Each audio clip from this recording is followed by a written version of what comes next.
بسم اللہ الفتاح العلیم۔ احباب ذی وقار، آج ہم کلام کریں گے ایک بڑے اہم عنوان پر، اور وہ ہے لعن یزید کی شرعی حیثیت۔ کیا یزید پر لعنت بھیجنا جائز ہے؟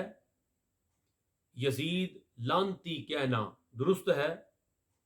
بعض لوگوں کو یہ کہتے ہوئے سنا گیا، اور آج ایک دوست نے فون کر کے بتایا کہ پچھلے جمعہ پر ان کے خطیب صاحب کہہ رہے تھے کہ یزید فاسق و فاجر تو تھا، مگر اس پر لعنت بھیجنا جائز نہیں۔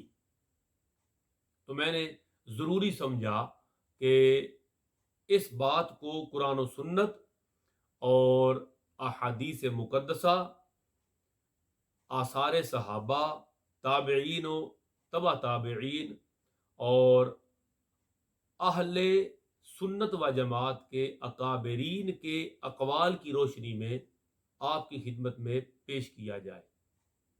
آئیے، اس پر بہت کچھ علماء ذیشان نے لکھا ہے، ہم اس میں سے تھوڑی سی چیزیں اپنے عقیدے کی درستگی کے لیے پڑھنے، سمجھنے اور سیکھنے کی کوشش کرتے ہیں۔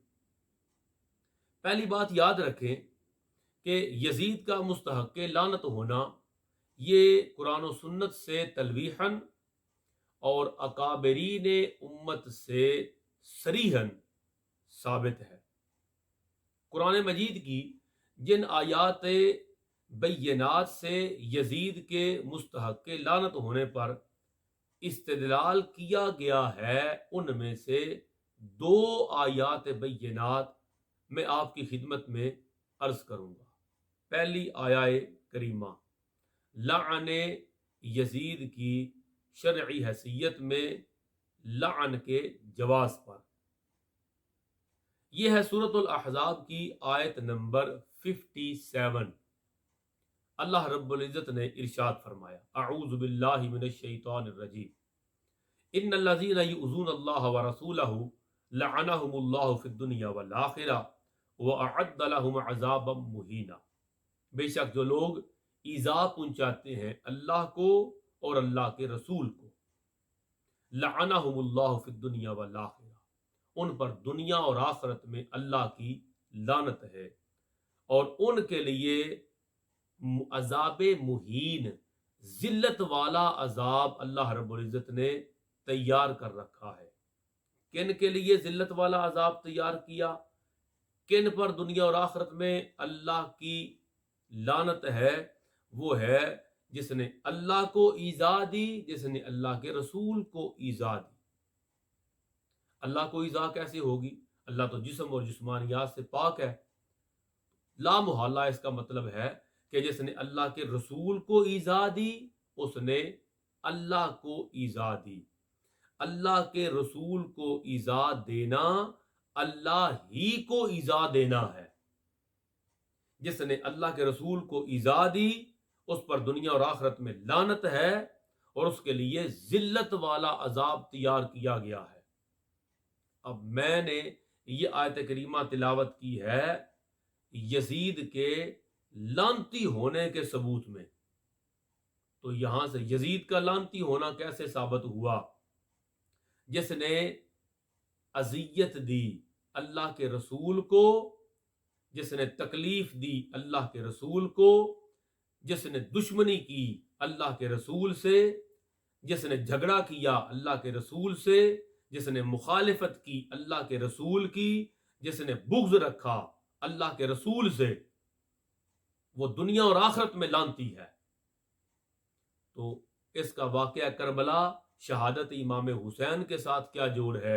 حضور صلی اللہ تعالی وسلم کا فرمان ذیشان ہے ترمذی کے اندر، حضرت ابو ہریرہ، حضرت عبداللہ بن مسعود، حضرت عبداللہ بن عباس رضی اللہ عنہم، آپ روایت کرتے ہیں مصطفیٰ علیہ رحمت صلی اللہ تعالی علیہ وسلم نے فرمایا، من ابغضہما فقد ابغضنی۔ ایک جگہ فرمایا نا ابن حبان کے اندر، من احبنی فلیحب ھذان، جو مجھ سے محبت کرتا ہے اس پر لازم ہے کہ ان حسن و حسین سے محبت کرے۔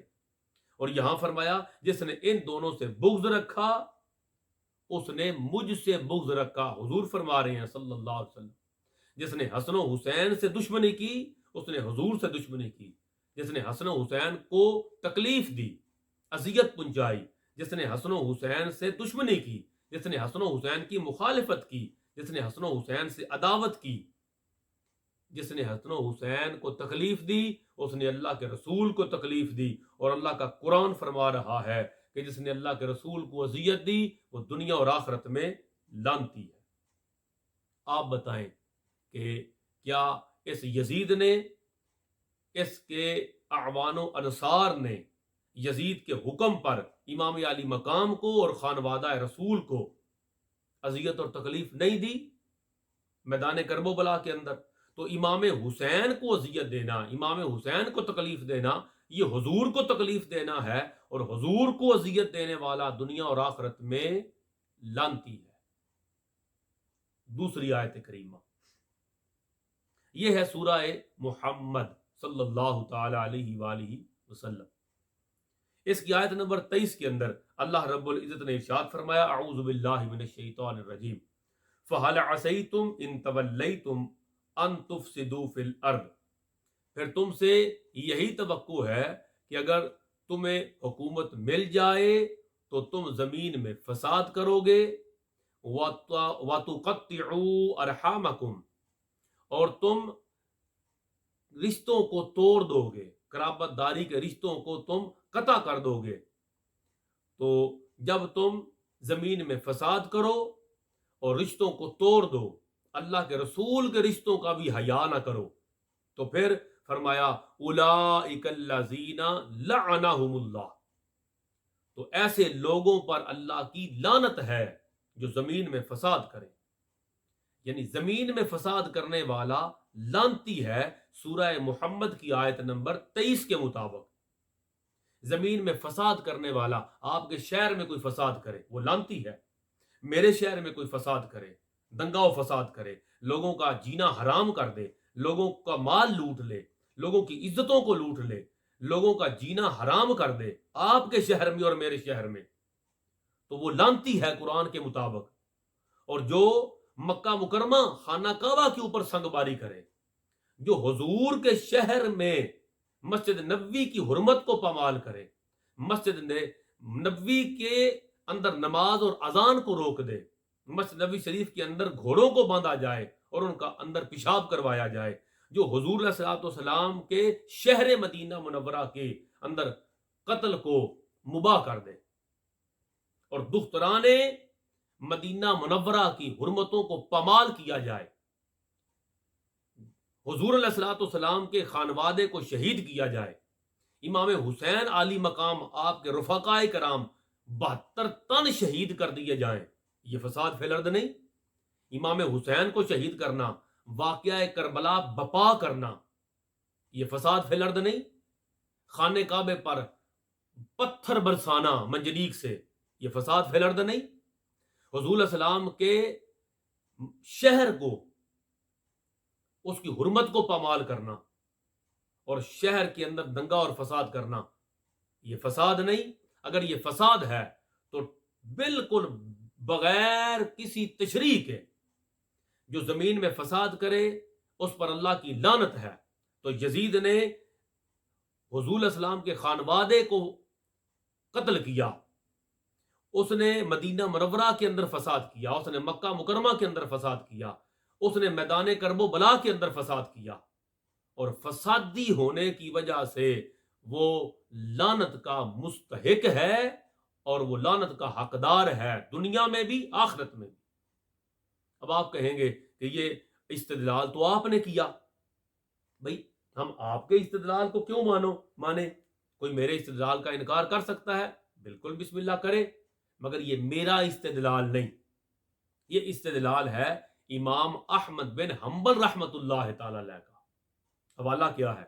حوالہ ہے علامہ ابن حجر حتمی رحمت اللہ تعالی علیہ فرماتے ہیں کہ ابن جوزی نے قاضی ابو یعلا سے ان کی کتاب المعتمد سے روایت کیا کہ امام احمد بن حنبل کے صاحبزادے حضرت صالح بن احمد نے اپنے ابا جی سے عرض کیا امام احمد بن حنبل سے عرض کرتے ہیں ان قومن ینسبونا الی یزیدہ کہ ابا جی ایک قوم بعض لوگ ہماری جانب یہ بات منسوب کرتے ہیں کہ ہم یزید کے دوست ہیں، یزید کی حمایتی ہیں۔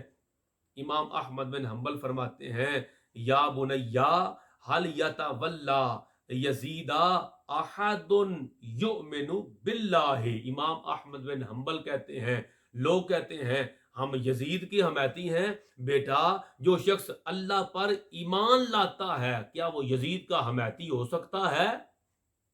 آج 14ویں صدی 15ویں صدی ہجری کا ملا وہ یزید کو رحمت اللہ تعالی علیہ لکھتا ہے، وہ یزید کو امیر المومنین کہتا ہے، وہ یزید کے لیے بخشش کی دعائیں کرتا ہے۔ آج کا فسادی ناسبی خارجی ملا وہ یزید کے لیے بخشش کے پروانے کہیں سے لانے کے چکر میں ہے، اور امام احمد بن حنبل فرماتے ہیں بیٹا جو شخص اللہ پر ایمان لاتا ہے کیا وہ یزید کا حمایتی ہو سکتا ہے؟ مطلب میں تو اللہ پر بیٹا ایمان رکھتا ہوں، میں یزید کا حمایتی کیسے ہو سکتا ہوں؟ امام احمد بن حنبل بیٹے سے کہہ رہے ہیں۔ پھر آگے فرماتے ہیں کہ لوگ سمجھتے ہیں ہم یزید کی حمایتی ہیں، بیٹا اس پر لعنت کیوں نہ بھیجی جائے جس پر اللہ نے اپنی کتاب میں لعنت بھیجی، اس یزید پر بیٹا لعنت کیوں نہ بھیجی جائے جس یزید پر اللہ نے قرآن میں لعنت بھیجی۔ امام احمد بن حنبل کے بیٹے حضرت صالح کہتے ہیں کہ ابا جی وہ قرآن کا کون سا مقام ہے؟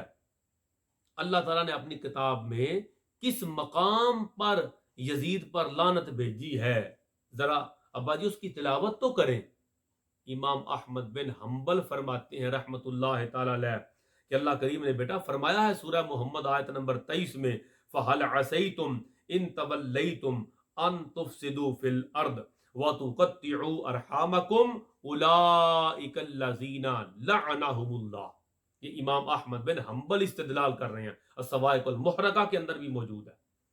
آپ کہتے ہیں کہ تمہیں حکمران بنا دیا جائے، تم زمین میں فساد کرو، قتل کرو، خون ریزی کرو، زمین میں فتنہ و فساد کرو، تو ایسے بدبختوں پر اللہ کی لعنت ہے۔ یہ قرآن کی آیت پڑھ کے امام احمد بن حنبل فرماتے ہیں فَهَلْ يَكُونُ فَسَادٌ أَعْظَمَ مِنْ هَذَا الْقَتْلِ۔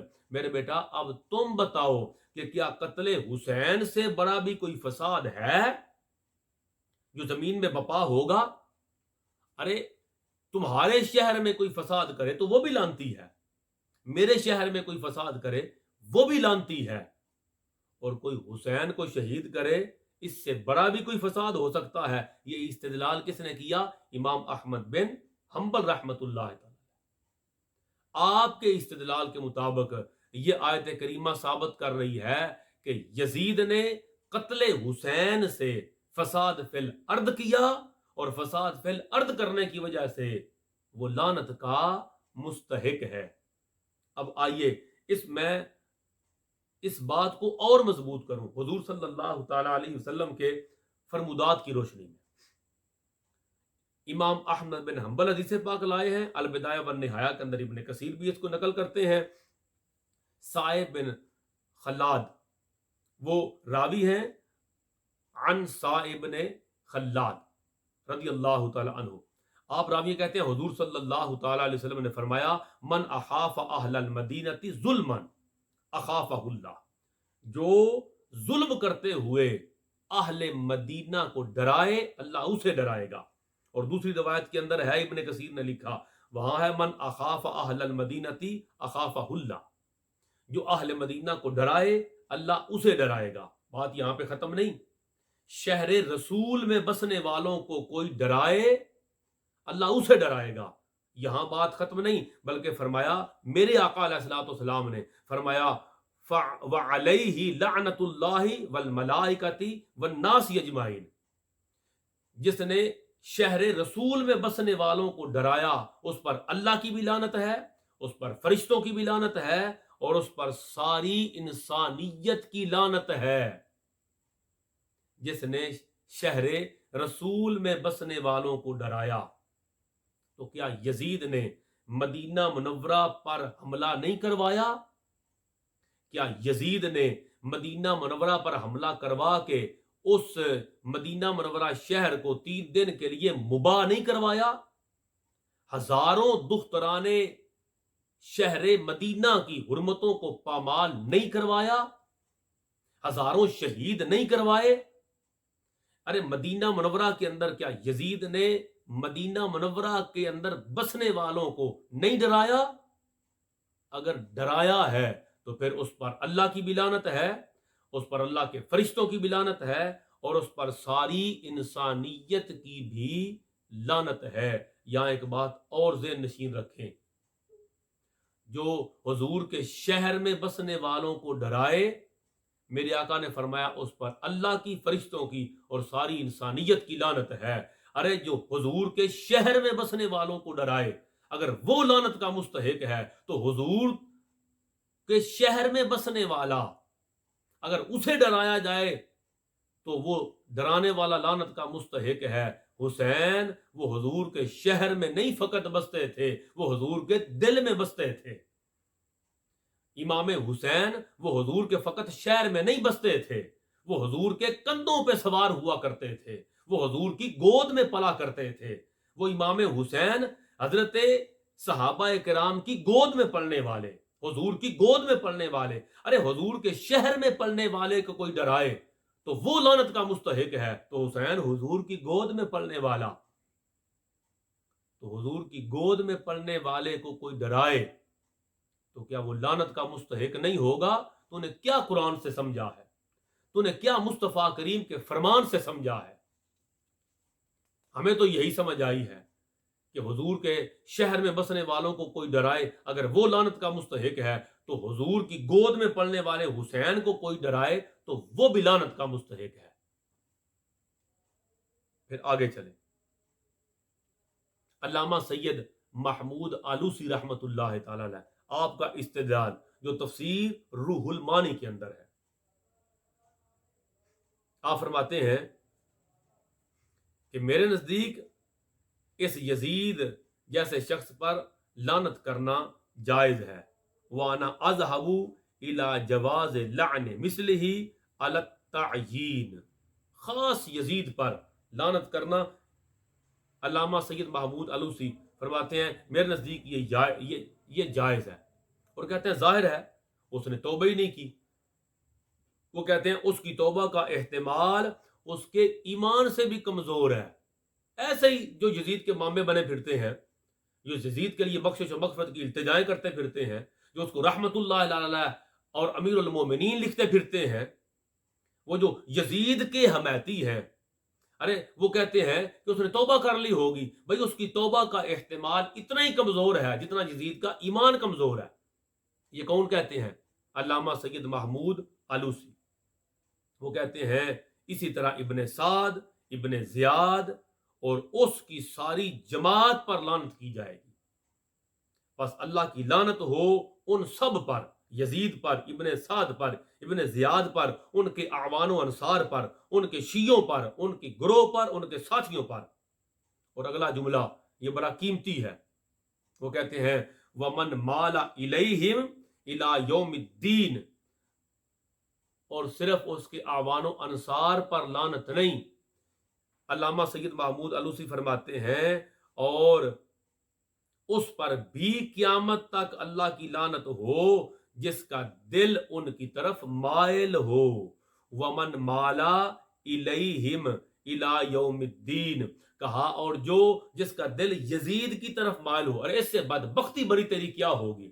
تیرا دل حسین کی طرف مائل نہیں ہوا، تیرا دل خانوادہ رسول کی طرف مائل نہیں ہوا، اس سے بڑی تیرے اوپر اللہ کا عذاب کیا آئے گا کہ تیرا دل پنجتن پاک کی طرف مائل نہیں ہوا، تیرا دل یزید کی طرف مائل ہوا۔ اس سے بڑی بدبختی اور تیرے لیے کیا ہوگی مگر تجھے ہوش نہیں۔ علامہ سید محمود آلوسی کہتے ہیں کہ جس کا دل یزید کی طرف مائل ہوا، ابن سعد ابن زیاد کی طرف مائل ہوا، اس کی اعوان و انصار کی طرف مائل ہوا، جس کا دل یزید کی طرف مائل ہوا یا یزیدیوں کی طرف مائل ہوا، کہا اس پر بھی قیامت تک لعنت ہے، کہا اس وقت تک لعنت ہے۔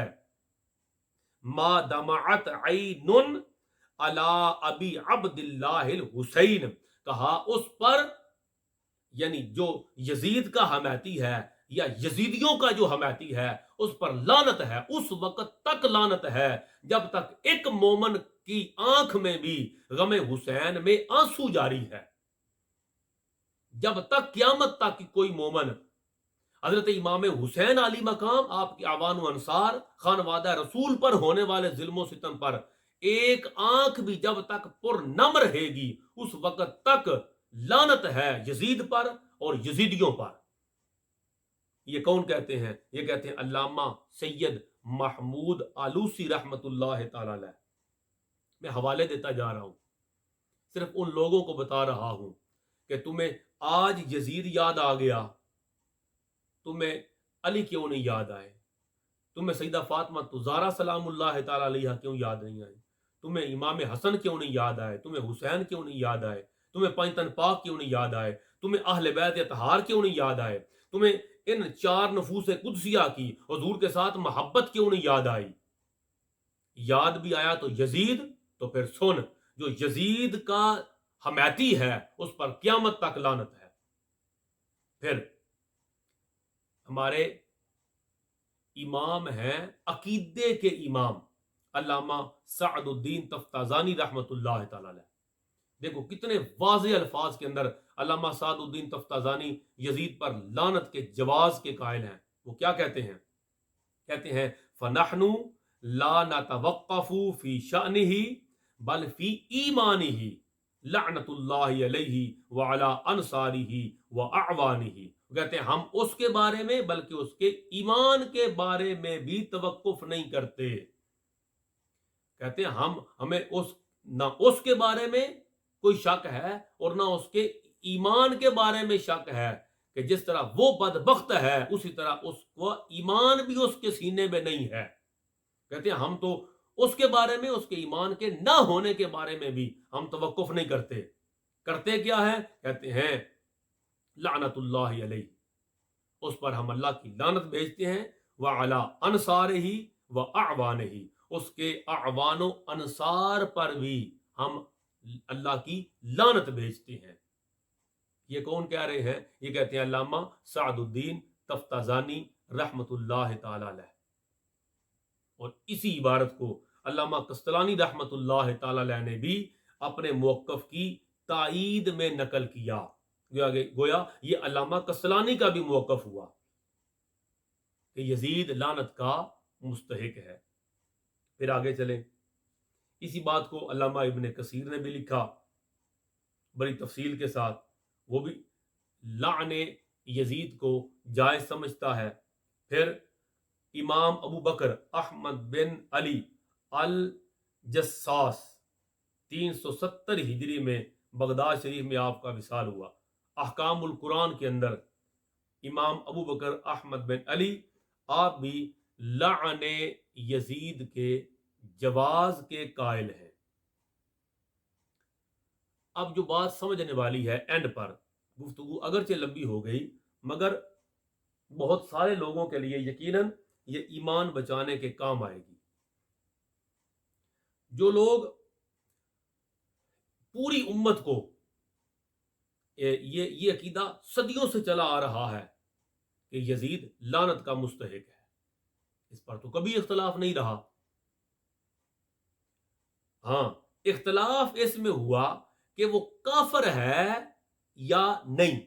فاسق و فاجر اور لعنتی تو سب نے کہا، اس کے کفر کی طرف بھی گئے، اور ہم انشاءاللہ تعالی آنے والے دنوں میں اس کے کفر پر دلائل پیش کریں گے۔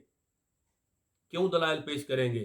اس لیے دلائل پیش کریں گے کہ میرے امام اہل سنت مجدد دین و ملت الشاہ امام احمد رضا خان محدث بریلوی رحمت اللہ تعالی علیہ اعلی حضرت، آپ احکام شریعت جلد دوم صفحہ 152 پر لکھتے ہیں کہ یزید کو اگر کوئی کافر کہے تو ہم منع نہیں کریں گے۔ اعلی حضرت کہتے ہیں یزید کو اگر کوئی کافر کہے تو ہم منع نہیں کریں گے اور خود نہیں کہیں گے۔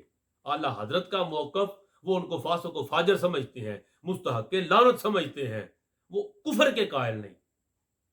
تو بہت سارے ائمہ یزید کے کفر کے قائل ہیں۔ ارے ائمہ یا اہل سنت تو یزید کے کفر کی طرف گئے، اور تم یزید کو رحمت اللہ تعالی کہنے کی طرف چلا گیا اور تو اس کو امیر المومنین کہنے کی طرف تم چلے گئے، اس سے بڑی بد نصیبی کیا ہوگی؟ اب آئیے، جن لوگوں نے یزید کے بارے میں توقف کیا کہ لعنت نہ بھیجی جائے، آخری میری گفتگو کا حصہ، جنہوں نے یہ کہا کہ یزید پر لعنت نہ کی جائے، توقف کیا، وہ بھی یزید کو متقی اور پرہیزگار نہیں سمجھتے۔ یہ بات سمجھیں، یہ آپ کی خدمت میں عرض کر رہا ہوں ذمہ داری کے ساتھ۔ جو ائمہ اہل سنت میں سے خارجیوں اور ناسبیوں کا میں ذمہ دار نہیں، میں اہل سنت کی بات کر رہا ہوں۔ اہل سنت میں جو یہ کہتے ہیں نا کہ یزید کو پر لعنت نہ بھیجی جائے، سکوت کیا جائے، دفاع کیا جائے، خاموشی اختیار کی جائے، وہ بھی یزید کو متقی اور پرہیزگار سے نہیں سمجھتے۔ وہ کیوں روکتے ہیں؟ وہ کہتے ہیں کہ یہ البدایہ والنہایہ کے اندر ابن کثیر لکھتے ہیں، وہ کہتے ہیں بعض علماء یزید پر لعنت بھیجنے سے اس لیے منع کرتے ہیں کہ کہیں لعنت کا یہ سلسلہ حضرت امیر معاویہ رضی اللہ تعالی عنہ یا دیگر صحابہ اکرام علیہم رضوان تک نہ پھیل جائے۔ وَمَنَعَ فِي ذَلِكَ آخَرُونَ وَصَنَّفُوا فِيهِ أَيْضًا لِأَلَّا يَجْعَلَ لَعْنَتُهُ وَسِيلَةً إِلَىٰ أَبِيهِ أَوْ أَحَدٍ مِّنَ الصَّحَابَةِ۔ وہ کہتے ہیں کہ کوئی یزید پہ لعنت کرتا کرتا کوئی حضرت امیر معاویہ یزید کے والد محترم جو صحابی رسول ہیں ان پر لعنت نہ کرے، اس لیے وہ کہتے ہیں یزید پر ہے لعنت کا مستحق، مگر دفاع کرو، سکوت کرو، چپ کر جاؤ، خاموشی اختیار کرو۔ تو وہ جو کہتے ہیں توقف جنہوں نے کیا وہ متقی اور پرہیزگار نہیں سمجھتے، وہ کہتے ہیں یہ تو ہے ہی لعنتی، اگر اس پر لعنت کو رواج دو گے تو بات چلتے چلتے حضرت امیر معاویہ یا صحابہ کرام کی طرف نہ چلی جائے، لہذا اس کو یہاں روک لو۔ ایک اور موقف بھی ہے، اور وہ یہ ہے بعض لوگوں نے یزید پر لعنت بھیجنے سے اس لیے منع کیا کہ یزید کے گناہوں میں کمی نہ آ جائے۔ یہ مولانا غلام ربانی اس پر انہوں نے کلام کیا۔ وہ کہتے ہیں کہ جب بندہ کسی پر لعنت بھیجتا ہے اور اگر وہ مسلمان ہی ہے، کبیرہ گناہ کا مرتکب ہے یا صغیرہ کا، لعنت بھیجنے سے اس کے گناہوں میں کمی آتی ہے، لہذا لعنت نہ بھیجی جائے۔ یہ ان کا موقف ہے کہ اس کے عذاب میں کمی نہ آئے۔ ایسے ایک دو علماء کا یہ موقف ہے۔ مستحق کے لعنت تو یزید کو ہر کوئی سمجھتا ہے، اور اس پر بڑی پیاری ایک بات ہے جہاں میں اپنی گفتگو کو ختم کروں گا، وہ ہے حضور ضیاء الامت پیر محمد کرم شاہ صاحب الازہری رحمت اللہ تعالی علیہ، آپ کا جملہ جو آپ نے مقالات کے اندر لکھا۔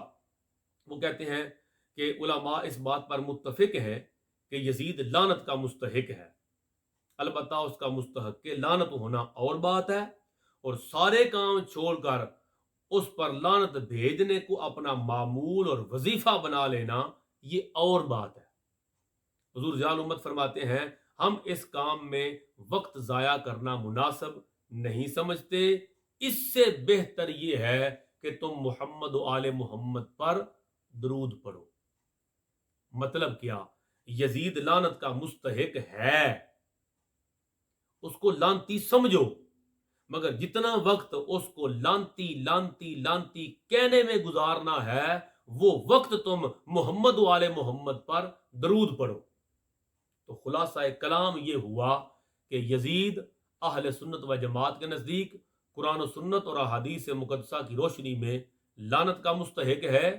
ہاں، یہ علیحدہ بات ہے کہ بعض لوگوں نے کہا کہ لعنت کو وظیفہ نہ بنایا جائے بلکہ وظیفہ بنایا جائے تو محمد و آل محمد پر درود و سلام کو بنایا جائے، تو ہم بھی یہی وظیفہ بناتے ہیں۔ اللہم صلی علی سیدنا و مولانا محمد و آلہ و عطرتہ بعدد کل معلوم اللہ۔